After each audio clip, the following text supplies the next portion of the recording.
저는 20살이 되자마자 결혼을 해서 참 바쁘게 달려왔어요. 아무것도 없이 빈손으로 덜렁 남편과 결혼을 해서 신혼 때는 참 잠도 제대로 못 자고 남편도 저도 쉴 새 없이 일을 해서 돈을 모으기 급급했습니다.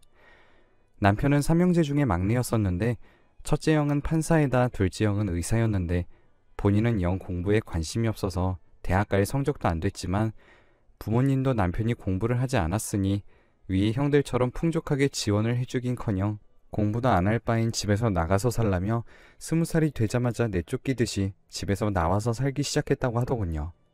물론 그 과정에서 부모님의 지원도 없었고요. 남편은 그 후로 원양어선도 탔다가 장사도 했다가 온갖 일들을 다 해봤다고 합니다. 그러다 절 만나서 결혼을 했지만 저도 저희 집안도 돈이 없으니 정말 막막했어요. 저희 집안은 제가 중학교 때까지만 하더라도 그 동네에서 가장 잘 사는 큰 2층 집에서 살았었는데 아버지의 사업이 부도가 나는 바람에 순식간에 집이 망해버렸었거든요. 그래서 저도 그 어린 나이부터 이런저런 돈이 될 만한 일들은 모조리 하면서 자라왔습니다.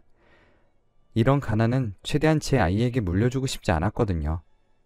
그런데 그 와중에 또 아들이 생겨서 아이 분유값과 기저귀 값을 벌려면 저도 집에서 부업을 하고 남편은 하루에 4시간만 잠을 자가면서 돈을 벌었습니다. 그때 당시에는 너무 힘들고 바쁘니 제가 운이 참 나쁘다고 생각했어요. 그런데 아들이 복덩이였는지 아들이 태어나고 나서 남편이 적게 투자했던 것이 대박이 나서 저희도 경제적으로 여유가 생기게 되었습니다. 그리고 남편이 부동산에도 투자를 했었는데 부동산 투자를 하는 것마다 대박이 나서 아들이 중학교를 다닐 무렵엔 저희가 그토록 원하던 여유 있는 가정이 되었죠. 운이 좋았었던 거였어요. 그리고 그 운에는 남편의 성실함도 한몫했습니다. 남편은 결혼을 하고 난 후에 잠을 많이 자봤자 5시간이었습니다. 그 시간을 제외하고선 모두 돈을 벌기 위해 일을 하거나 돈이 될 무언가를 찾아다녔죠. 그런 남편의 성격 덕분에 넉넉하게 살림이 될 수 있었습니다.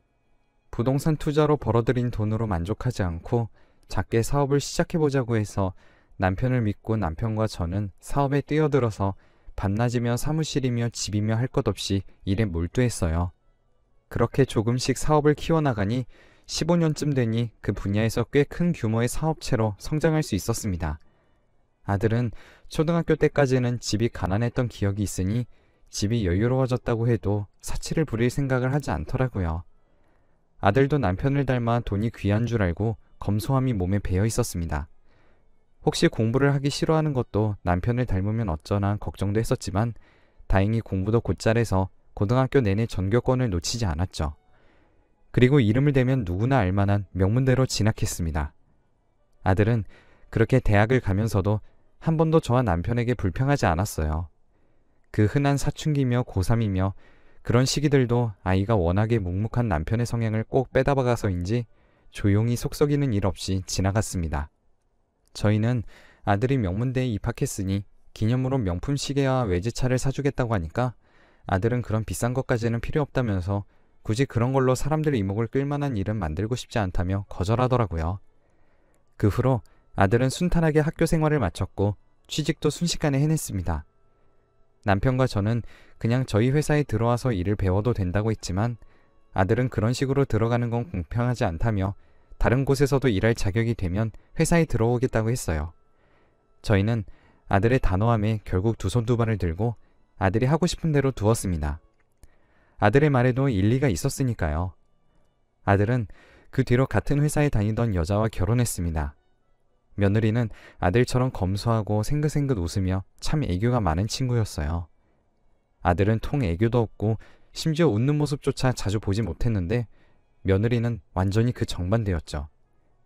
그런 모습을 보는데 어찌나 예쁘던지 아들에게 며느리를 소개받고 속전속결로 결혼을 진행시켰습니다. 결혼식을 올리는데 안 그래도 선남선녀인 한 쌍이 꾸며놓고 있으니 제가 다 뿌듯한 거 있죠? 결혼 후 며느리는 저희 집도 자주 찾아와 어찌나 그렇게 애교를 잘 부리는지 남편과 저는 아들네 부부를 보기만 해도 절로 지갑을 열고 용돈을 주려고 안달이 날 정도였습니다. 물론 아들네 부부는 한 번도 그걸 받지 않았지만요. 하지만 그 후로 며느리가 손녀를 낳고 1년도 채 지나지 않아서 아들이 교통사고로 세상을 떠났습니다. 폭주족 때문에 화물트럭이 급하게 핸들을 꺾다가 저희 아들 차와 부딪혀 사고가 아주 크게 났거든요. 아들은 사고가 있고 12시간도 지나지 않아 뇌사 판정을 받았고 눈과 간 그리고 신장을 각각 기증하고 3명의 목숨을 살리고 저희 곁을 떠났습니다.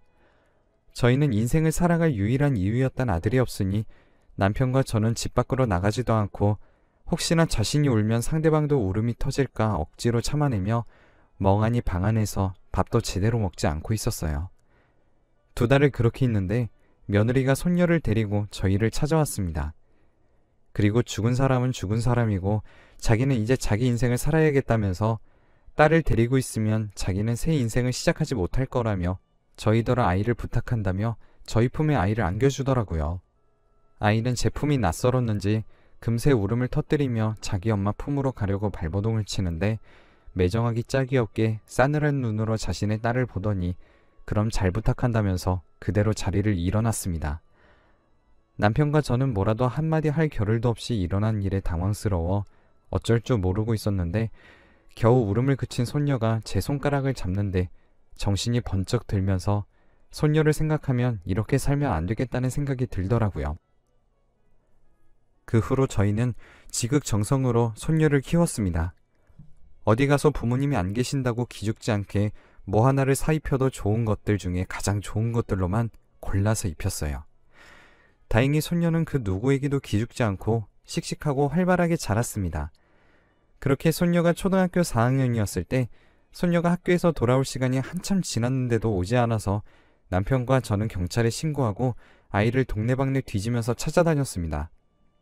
그런데 손녀를 찾지 못해서 큰일이 났다 싶어 발을 동동 구르고 있었는데 저녁이 되자 손녀가 너무 아무렇지 않게 집으로 돌아오더라고요.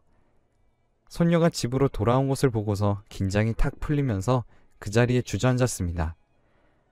남편은 처음으로 손녀에게 언성을 높이며 대체 어디에 있다가 이제서야 들어오냐며 손녀를 다그치자 저희 눈치를 슬그머니 보더니 엄마가 찾아와서 엄마랑 만나고 왔다고 하는 겁니다. 저는 잘못 들은 줄 알고 누구네 엄마냐고 물었더니 자기 친엄마를 만나고 왔다며 다시 한번 또박또박 이야기하는 손녀의 말에 제 귀를 의심했어요. 며느리는 어떻게 손녀의 학교를 알고 찾아간 건지 뻔뻔하게도 손녀를 찾아와 이제 자기와 함께 살고 싶지 않냐면서 물었다는 겁니다. 처음에는 이상한 사람인 줄로만 알고 따라가지 않으려고 했는데 등본과 신분증까지 내밀면서 손녀에게 자기가 친엄마가 맞다며 잠시만 이야기하자고 손녀를 데리고 근처 카페까지 갔다고 해요. 손녀는 친엄마를 처음 만나보는 거니 당연히 궁금해했겠죠. 남들은 다 있는 엄마와 아빠가 늘 자기만 없었으니까요. 얼마나 엄마의 사랑이 간절했을지 알고 있으니 손녀가 따라간 걸 나무랄 수 없었습니다. 손녀를 데리고 간 며느리는 손녀에게 그동안 너무 보고 싶었는데 저와 남편이 그걸 막았다고 하면서 이제는 함께 살자며 손녀에게 거짓말을 했다고 합니다. 손녀는 그 말에 깜빡 속아 넘어가서 저희에게 왜 엄마가 오는 걸 막았냐며 화를 내더라고요. 처음으로 저희를 원망스럽다는 듯한 그 눈을 보는 순간 저는 겁이 났습니다. 아들을 잃고 제가 살아가던 이유였던 손녀마저 이런 식으로 떠나버린다면 정말로 살 수 없을 것 같았거든요. 남편도 마찬가지였죠. 그렇지만 손녀가 저희를 원망하는 채로 저희와 함께 사는 것도 손녀에게는 못할 짓인 것 같기도 해서 친엄마와 함께 사는 게 맞는가라는 생각도 했습니다. 그래서 저희는 손녀를 며느리에게 데려가라고 하기로 결정했어요. 대신에 저희 집에서 2주 동안 머무르면서 손녀를 잘 돌보는지 확인하기로 했습니다. 그리고 손녀와 함께 살아보고 마지막까지도 손녀가 자기 엄마를 따라가고 싶다고 한다면 손녀가 원하는 대로 보내주겠다고 말했죠. 그러자 며느리는 그게 무슨 소리냐며 자기가 자기 딸을 데려간다는데 왜 저희 허락을 받아야 하는 거냐며 날뛰었지만 저희는 그렇게 아니면 절대로 못 데려갈 줄 알라며 어디 한번 소송까지 가보자고 하니 며느리는 꼬리를 내리고 저희 집으로 들어왔습니다. 처음에 3일은 어찌나 자기 딸을 지극정성으로 돌보는지 도자기 다루듯이 손녀를 싸고 돌더라고요. 손녀도 처음 받아보는 엄마의 사랑에 굉장히 만족스러워했고요. 그런데 일주일쯤 지나자 며느리는 본색을 드러내기 시작했습니다. 손녀가 등교를 하고 나면 저와 남편에게 이 정도 했으면 충분히 보지 않았냐면서 이제 그만 딸을 데리고 나가서 살 테니 양육비를 보내달라고 하는 겁니다. 심지어 요구하는 양육비도 한두 푼이 아니었습니다. 저희는 어이가 없어서 지금 손녀를 데려가려는 이유가 고작 돈 몇 푼 때문이냐며 화를 내자 며느리는 뻔뻔하게 그럼 돈이 아니면 자기가 무슨 이유로 데려가겠냐며 어차피 결정은 딸이 하는 거니 당신들 의견은 필요 없다고 하더라고요. 저는 화가 머리끝까지 치솟아서 이제 자기 새 인생 살겠다며 그 갓난아이를 버리고 도망쳤으면서 지금 기껏 돌아와서 한다는 말이 아이를 협박하는 데 이용하면서 양육비나 뜯어내려고 하는 거냐며 모성애라는 게 있긴 하냐며 쏘아붙였습니다. 며느리는 이제 될 대로 되라는 듯 그럼 자기는 아이는 필요 없으니 돈이나 달라며 아들이 죽고 받은 보험금은 이제 다 써버렸다면서 자기는 돈만 아니면 딸 같은 건 필요 없다며 아들의 보험금만 많았어도 이런 데 와서 아이 시중드는 짓은 안 했을 거라고 말하더군요. 그 말을 듣고 먹고 죽을래도 너 같은 사람한테 줄 돈은 없다고 소리를 지르며 한참 동안 언성을 높여가며 싸웠습니다. 그리고 손녀가 아무리 며느리를 선택한다고 해도 절대로 보내지 않을 거라고도 했었죠. 그렇게 언성을 높이면서 저와 며느리가 한참 말싸움을 하던 도중에 뭔가가 이상해서 문 쪽을 바라보니 무슨 일인지 아직 학교에 있어야 할 손녀가 현관문에서 울먹이면서 저희를 바라보고 있는 겁니다. 열이 너무 많이 올라서 급하게 조퇴를 하고 집으로 온 손녀가 집에 도착하자마자 저희가 싸우는 소리를 듣고 모든 사실을 알아버린 거죠. 며느리는 손녀를 보고 당황했는지 한참을 쏘아대며 말하던 사람이 꿀먹은 벙어리처럼 아무 말도 못했고 순식간에 집안은 정적에 휩싸였습니다. 손녀는 저와 며느리를 번갈아 쳐다보다 순식간에 뒤돌아 집 밖으로 뛰쳐나갔어요. 며느리는 그걸 보고서 다 망했다며 자기 짐을 싸들고 나가버렸습니다. 저는 며느리고 나발이고 손녀를 붙잡으려 신발도 제대로 신지 않고 뛰어나왔지만 어찌나 재빠른지 이미 골목 안에서 손녀의 모습은 보이지 않았죠.